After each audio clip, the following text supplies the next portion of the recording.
does South Africa approach the question of managing our fiscus in a way in which we support economic growth, we ensure that we begin to move our economy into a more sustainable direction, that we become, if you like, more carbon friendly, and ensure that on an incremental basis, and some of you might say you need to move faster, but let's debate that, we make the right kind of trade-offs that are required to both ensure that those things that are working at the moment and those things that are needed at the moment, coal-powered stations, for example, happen, but at the same time, we demonstrate our intent in terms of where we want to go, as the NDP does, and the kind of society and environmental practices that we want to see into the future.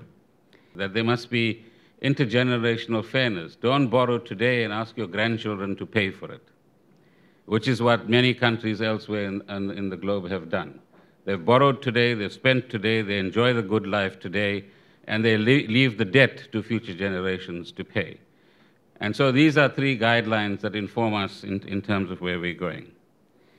The second aspect around fiscal planning is how do we make sure that with a relatively narrow tax base as we have it as far as income tax is concerned, and a reasonably wider tax base as far as indirect taxes like VAT is concerned, how do we manage both to deliver what current generations require, but also to rectify the backlogs that we've inherited from the pre-1994 period.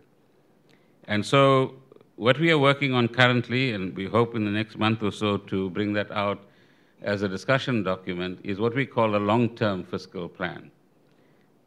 Now, in the current environment which I've just described to you, if anybody thinks they can plan even 2 years ahead, they'll be lucky. But this is an important exercise because it gives us an opportunity to say, what are the likely scenarios 10 years from now? But more importantly, what are the pressures that we face? And how will we cope with these pressures within a sustainable fiscal framework so that we don't put ourselves in the wrong kind of positions? The green growth is still a green shoot, if you like. It's an early idea. There are many different forms and manifestations that it is taking over the last couple of years. But one of the things that developing countries need to be careful about is that green growth could also be, I'm trying to be polite, it's also going to be a euphemism for commercial interests of developed countries, meaning move to a particular pathway which requires you to have a particular technology. But we are the owners of that technology. And you've got to find the money to buy it from us at the end of the day. And so it is turned into a competitive advantage for those who've actually had the opportunity or the resources to develop that technology. In the South African case, in partnership with agencies and organizations like your own, we need to, I think, pool our resources a lot more effectively than we do to find our own innovations and our own creativity around what kind of technology could fire green growth and give it the impetus that it actually requires. I must plead some ignorance in terms of exactly what's happening on the ground, but Tasneem Yusuf says she's going to educate me at some stage, so we'll work together on that and see how we take that forward. Part of any green growth phenomenon should not include a remedy to, again, a big challenge that is developing around the world, which is the 1% versus the 99%. And what's clear is that whilst we've had huge amounts of growth and huge amounts of wealth creation, that's limited to a small group of people normally across the globe. And how we get a better spread of the benefits of growth across larger sections of the population is going to be an important part of any green growth formula that we actually look at. So perhaps the WWF should in fact look at what does inclusive green growth mean? And how would we create a formulation, both economic and environmental, which will enable us to look at some of these questions. Let me raise some general issues for you to think about. The first is the kind of work that you do, and perhaps all of us do, requires often changes in human behavior. Now, human behavior, if you are naive like Vali and I used to be many years ago, perhaps some of the others here as well, we all believed naively that human beings are always good-natured, that they will always do things that are morally correct and that are justifiable.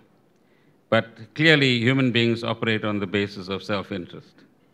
And so if self-interest dictates that you've got to defend some bad environmental policies, you will get, and particularly if you are well-resourced, and I'll come back to that point in a moment, you will find all sorts of ways to defend your self-interest. So how do we get change in human behavior that overcomes self-interest? How do we ensure that that self-interest doesn't mean that you have, as I mentioned a few minutes ago, the accumulation of all benefits to a few rather than a better spread of those benefits? What kind of, and this is an area that you, I think, are well placed to also make an important contribution to, what kinds of incentives and disincentives create the right basis for human behavior to be directed in the new trajectory that you want to take people towards? Healthier living, more environmentally sensitive approaches. And South Africa, I think, is a fascinating testing ground. And so what are some of the culture changes that we need to make in order to create this more balanced society, and one which is equally careful about economic growth, job creation, dignity for human beings, and sustainability as far as the environment is concerned, is part of the challenge. But you have tough enemies. You have enemies, inverted commas, who believe that the short term is the only thing that matters. Now, this applies in the corporate sector. You have quarterly reports and half-yearly reports, and the market measures you on that, and then everybody else is incentivized on the basis of that. So how do we balance, as I said much earlier on, the short term and the long term, which is a key question for your constituency, and a key question for society as a whole? Short-termism has huge amounts of dangers, and it's a culture change amongst many others that we need to look at. Finally, crafting consensus and getting a common program of action in any area of endeavor is always a tough business. And in yours in particular, there are many trade-offs that will have to be looked at as we go forward. And one hopes that the kind of constructive relationship that you have with many government departments and the kind of dialogue that you conduct and we conduct is something that we can take into the future as well. Because they are indeed tough questions. Do you put jobs first or the environment first? Do you want to secure the competitiveness of your manufacturing or mining industry? Or do you want to say, just reduce your carbon footprint and that's all that matters at this particular point in time?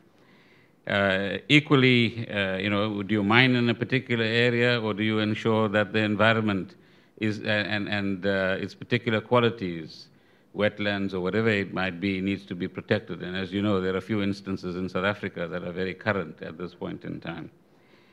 The point that Vali made earlier is an important one, which is what are the alternatives and what are the solutions, as opposed to what's the critique of what we do. Critiques are very fashionable, but they're also very easy to engage in. Providing alternatives is a tough one. And making sure that those alternatives actually work and are sustainable is an even tougher exercise. And I'm very glad to hear about the kind of commitments that you are making in terms of building up skills and capability that begins to give us some of the solutions that we're looking at.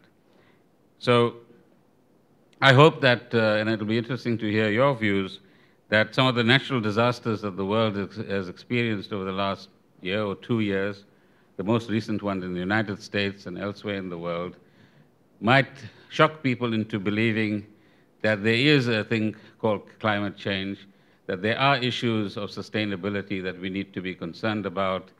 But unless movements like yours, and perhaps governments as well, begin to strike while, if you like, the opportunity is alive, and make people a lot more aware of these issues, the interest groups will certainly step in and begin to divert the opportunity elsewhere.